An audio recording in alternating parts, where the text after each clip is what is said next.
नमस्कार। आज हम कक्षा 7 के अध्याय फर्स्ट करेंगे, जिसका नाम है हजारों वर्षों में हुए परिवर्तन की पड़ताल। बच्चों,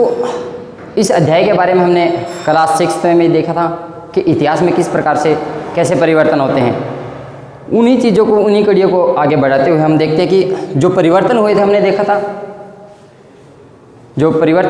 देखा था कि सिंधु घाटी सभ्यता से हम इतिहास को देखते हैं कि सिंधु घाटी सभ्यता में जो है परिवर्तन या फिर इतिहास को हम किस प्रकार से समझा है, क्या क्या चीज़ें परिवर्तित हुई है। तो इस लेसन में हम पड़ताल के बारे में देखते हैं, पड़ताल करते हैं। तो यहाँ पे हम काफ़ी कुछ चीज़ों को देखते हैं। तो यहाँ पे हम समझते हैं कि किसी भी एरिया के बारे में, किसी भी क्षेत्र के बारे में या फिर किसी भी देश के बारे में जानने के लिए हमें पहले उसका फिक्स जो एरिया होता है, जिसको हम मैप कहते हैं, तो उसके बारे में पता होना चाहिए। अगर हमें एक सीमित एरिया या फिर मैप के बारे में पता होता है तो उससे हम उस एरिया के बारे में या फिर उस देश के बारे में हम आर्थिक, सामाजिक या फिर भौगोलिक स्थिति के बारे में अच्छे से जान सकते हैं। यहाँ पे ऐसा ही हुआ था कि जिस प्रकार से यहाँ पे एक विदेशी नागरिक आए थे, एल इद्रिसी, उन्होंने जो है सबसे पहले भारत का मैप बनाया था, जो कि उल्टा था। उस भारत के मैप में श्रीलंका ऊपर दिखाया गया था और भारत का जो अपना कश्मीर है वो नीचे दिखाया गया था, जो कि 3 शताब्दी तक ऐसे ही चलता रहा था। उसके अकॉर्डिंग हमने देखा था कि इस मैप के अकॉर्डिंग यहाँ पे पता चला कि यहाँ की सामाजिक स्थिति कैसी है, यहाँ की आर्थिक स्थिति कैसी है और यहाँ की भौगोलिक स्थिति कैसी है, और उस सामाजिक, आर्थिक और भौगोलिक स्थिति में परिवर्तन किस प्रकार से हुआ। ये सारी चीज़ें जो हमने यहाँ पे देखी थी। अब बात आती है भारत में हुए हजारों वर्षों के परिवर्तन की। तो वहाँ पे उस परिवर्तन के बारे में जानने के लिए हमने जो है उस काल को, वो काल था मध्यकाल, और उस काल को हमने जो है 3 भागों में डिवाइड कर दिया। फर्स्ट रहेगा हिंदू काल, सेकंड रहेगा मुस्लिम काल और थर्ड आपका तीसरा रहेगा ब्रिटिश आगमन। इन तीनों कालों को जो है हम एक एक करके समझने की कोशिश करेंगे। हिंदू काल की बात आती है तो यहाँ पे सिंधु घाटी सभ्यता से लेके मुस्लिम काल तक, हिंदू काल में हमने देखा था कि सबसे पहले यहाँ पर जो है भक्ति आंदोलन हुआ था। भक्ति आंदोलन में जो है अलग अलग धर्मों ने, अलग अलग दृष्टिकोण ने, यहाँ पे धर्म की बजाय हम अगर दृष्टिकोण का शब्द का यूज करेंगे तो थोड़ा सा बेटर रहेगा। भक्ति आंदोलन हुआ था और भक्ति आंदोलन के साथ साथ ही जो है मंदिरों का, गांव में, शहरों में, अलग अलग रियासतों के द्वारा जो है यहाँ पे मंदिरों का निर्माण करवाया गया था और हिंदू धर्म के प्रचार प्रसार के लिए जो है वो यहाँ पे जो है संघर्ष किया गया था। और अगर हम हिंदू धर्म के प्रचार की बात करते हैं तो यहाँ पे दक्षिणी भारत में एक समुदाय होता था जो चोल साम्राज्य के नाम से सुप्रसिद्ध था। इस चोल साम्राज्य ने जो है दक्षिणी भारत में हिंदू धर्म को काफ़ी हद तक प्रचार प्रसार करने का कार्य किया था। और यहाँ पे हम अगर इन चीज़ों को देखते हैं तो स्टार्टिंग से ही वैदिक काल से हम समझते हैं तो पहले जो जितने भी हमारे लिखित में जितने भी ग्रंथ रहे हैं उनकी अपनी एक अलग भाषा रही है। अगर भाषा की बात आती है तो वो सभी के सभी जो है पांडुलिपि में लिखे गए थे। पांडुलिपि मतलब हस्तकला, हाथ से लिखी हुई कला, जो कि आगे आने वाले इंसान ने, मतलब जो भी लिटरेचर रहे, जो थिंकर रहे हैं, उन्होंने अपने अकॉर्डिंग जो शब्दावली समझ में आई वो यूं की यूं लिख दी, और जो समझ में नहीं आई उनको जो है अपने अकॉर्डिंग, अपनी आवश्यकताओं को देखते हुए उन्होंने अपनी शब्दावली में परिवर्तित कर दिया था। इन सब चीज़ों को जो है हमने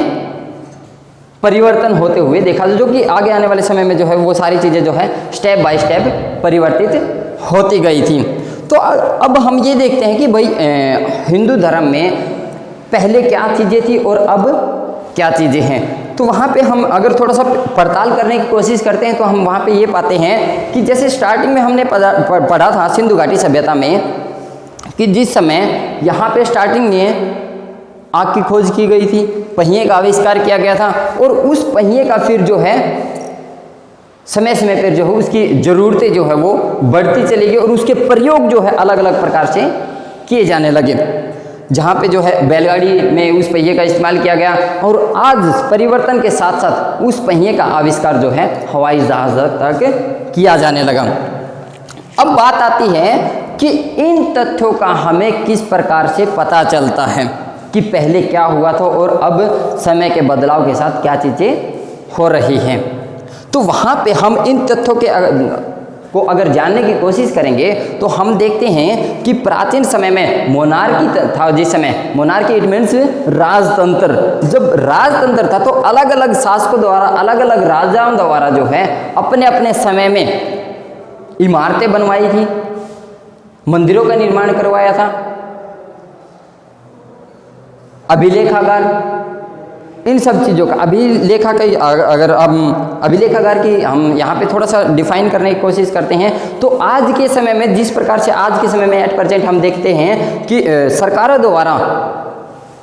किसी भी सार्वजनिक स्थान की स्थापना की जाती है तो वहाँ पे एक पत्थर लगाया जाता है और उस पर लिखा जाता है कि इस इमारत का या फिर इस सार्वजनिक स्थल का, इस पार्क का जो है निर्माण जो है फलाना फलाना सरकार द्वारा या फिर उस व्यक्ति द्वारा या फिर उस विधायक द्वारा, उस सांसद द्वारा जो है उसके समय में या फिर उसके कार्यकाल में किया गया है। ठीक इसी प्रकार से प्राचीन समय में भी ऐसे ही होता था। विभिन्न प्रकार के राजाओं द्वारा,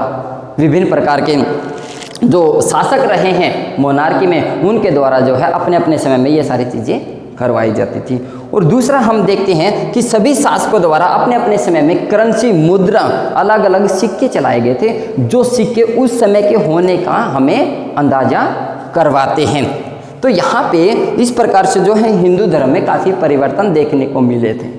अब बात आती है मुस्लिम काल की। मुस्लिम काल में अगर हम मुस्लिम काल की बात करते हैं तो मुस्लिम काल में जो विशेष रहे थे वो खिलजी वंश, तुगलक वंश और मुगल वंश सबसे विशेष रहे थे। और यहाँ पे जो सबसे लंबा चला था वो मुगल वंश था, जिसने जो है यहाँ पे विभिन्न प्रकार के बदलाव किए थे। और उन बदलाव के लिए जो है मुगल शासकों ने हिंदू धर्म के प्रचार प्रसार को या फिर हिंदू धर्म की जो सभ्यताएं थी या फिर जो निशानियाँ थी, जो चिन्ह थे, जैसे कि यहाँ की जो है मंदिर हुए, उनको समाप्त करने का कार्य किया, उनको ख़त्म करने का, उनको गिराने का या फिर उनको ढहाने का काम किया। वो इसलिए किया गया क्योंकि वो यहाँ पे इस्लाम धर्म का प्रचार प्रसार करना चाहते थे। यहाँ पे जो है इस्लाम धर्म को बढ़ावा देना चाहते थे। अगर हम इस्लाम धर्म की बात करते हैं तो इस्लाम धर्म भी दो दृष्टिकोण में परिवर्तित है, जैसे कि शिया और सुन्नी। इस्लाम धर्म जो है वो इस प्रकार से दो धर्मों में परिवर्तित है। और इस्लाम धर्म का भी अपने काफ़ी ग्रंथ रहे हैं, जैसे कि हम बात करते हैं कुरान की, तो इस्लाम धर्म के इस ग्रंथ में भी ठीक उसी प्रकार से जिस प्रकार से हिंदू धर्म के कुछ धार्मिक ग्रंथ थे, रामायण, महाभारत या फिर गीता, ये ऐसे कुछ धार्मिक ग्रंथ थे, ठीक उसी प्रकार से कुरान भी एक इनका धार्मिक ग्रंथ था जो कि इनके लिए महत्वपूर्ण स्थान रखता था। इस प्रकार से जो है यहाँ पे विशेषकर हम अगर चर्चा करेंगे तो मुगल शासन की बात करेंगे, मुगल साम्राज्य की बात करेंगे। और मुगल साम्राज्य में हमने देखा था कि मुगल साम्राज्य के आने के बाद जो है, पहले मैं थोड़ा सा बताने की कोशिश करूँगा कि मुगल साम्राज्य की जो स्थापना हुई थी यहाँ पे बाबर से हुई थी, जो कि 1955 में जो है वो मध्य एशिया से यहाँ भारत आए थे। और बाबर के आने से ही भारत में मुगल साम्राज्य की, मुगल डायनेस्टी की स्थापना हुई थी। तो मुगल के बाद मुगल साम्राज्य के साथ साथ जो है यहाँ का जो क्षेत्र था, यहाँ का जो साम्राज्य था, यहाँ की जो रियासतें थी वो अलग अलग छोटे छोटे हिस्सों में डिवाइड हो गई थी। और अलग अलग छोटे छोटे हिस्सों में डिवाइड होने के बाद जो है यहाँ की अलग अलग, अगर हम छोटे से स्थान को, अगर हम छोटे से छोटे एरिया को या फिर छोटी से छोटी बात को हम देखते हैं तो वहाँ पे जो है अलग अलग स्थानों का अपना अलग अलग संगठन स्थापित हो गया था, अलग अलग समुदायों का अपना अलग अलग संगठन स्थापित हो गया था, जिसमें हम यहाँ पे देखते हैं कि एक गांव की भी अपनी एक छोटी सी पंचायत स्थापित हो गई थी। ये सारे परिवर्तन जो है हमने देखे कहाँ से, सिंधु घाटी सभ्यता से लेके मुस्लिम शासन तक। तो यहाँ पे जो है वो अलग अलग जो साम्राज्य स्थापित हुए थे, अलग अलग जो रियासतें स्थापित हुई थी, उन रियासतों में अगर हम बात करते हैं तो कन्नौज रियासत जो है वो अपने आप में एक विशेष महत्व रखती है, और इसका अपना एक विशेष महत्व इसलिए रहा है क्योंकि इस कन्नौज रियासत पर जितने भी विदेशी ताकतें आई हैं, जितने भी विदेशी शासक आए हैं, उनकी अपनी उन्होंने अपना इस कन्नौज शासन को जो है एक महत्व शासक या फिर साम्राज्य समझा है, क्योंकि ये कन्नौज शासन जो है उस समय के बंगाल डायनेस्टी तक होता था और ये काफ़ी एक बहुत बड़े क्षेत्र को अपने में समाती थी। इसलिए जो है कन्नौज शासन को यहाँ पे हर एक शासक ने, जो भी बाहरी जो ताकतें आई हैं, उन्होंने यहाँ पे महत्व देने का कार्य किया है। कन्नौज के बाद अगर हम बात करते हैं कि मुगल साम्राज्य ने जो है फिर दिल्ली की तरफ रुख किया, और दिल्ली की तरफ रुख करने के बाद जो है दिल्ली सल्तनत पर अपना अधिकार स्थापित किया, और वहाँ पे अपना अधिकार स्थापित करने के बाद दिल्ली सल्तनत पर अपना अधिकार स्थापित करने के बाद जो है दिल्ली में विभिन्न प्रकार के मंदिरों को गिराकर जो है मस्जिदें स्थापित करवाई गई, और अपने यहाँ पे इन्होंने जो है मुस्लिम धर्म को सबसे ज़्यादा महत्व दिया और पूरे भारत देश में मुस्लिम धर्म का प्रचार प्रसार करने की कोशिश की, और एक हद तक वो अपनी कोशिश में सफल भी हुए। और फिर बात करते हैं इनके बाद जो है बाबर के बाद, मुगल साम्राज्य के बाद जो है यहाँ पे ब्रिटिश का आगमन हुआ था। उसके साथ साथ ही जो है यहाँ पे ब्रिटिश का आगमन हुआ था, और ब्रिटिश ने जो है फिर जिस प्रकार से मुस्लिम शासकों ने भारत का फ़ायदा उठाया था, उसी प्रकार से ब्रिटिश ने भी